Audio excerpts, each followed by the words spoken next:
তো গাইস বাড়ি চলে এসেছি। তো দেখি মহারানী কি করছে, চলো।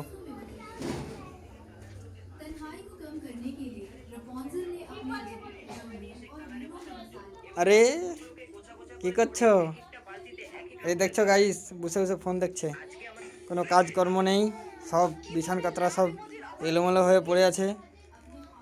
দেখো ভিডিও কেন আরম্ভ করে বলো তো? এই দেখো, আমি বলতে নু, বন্ধ করো ভিডিও। আমি বলতে নু আবার আমার উপরে কথা বলছে। সকালে ভিডিও ভিডিও। আরে যাও তো এখান থেকে তুমি।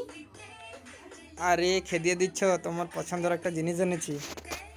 কি এনেছো? আরে চোখ বন্ধ করো, দেখাচ্ছি। চোখ বন্ধ করছো? এই চোখ খুললে হবে নি, চোখ খুললে হবে নি, ঠিক আছে। এই দেখো তোমার জিনিস আসছে। এইটা তো তোমাকে আমি কতদিন থেকে বলছিলাম এনে দিতে, তুমি এনে দাওনি। এতদিন পর এনে দিছো। আরে এই প্রচুর তো কিপটে এনে আছো। এই দেখছো গাইস, আমাকে কিপটে বলছে। কবে থেকে বলছি নেই নেই। আচ্ছা ঠিক আছে গাইস,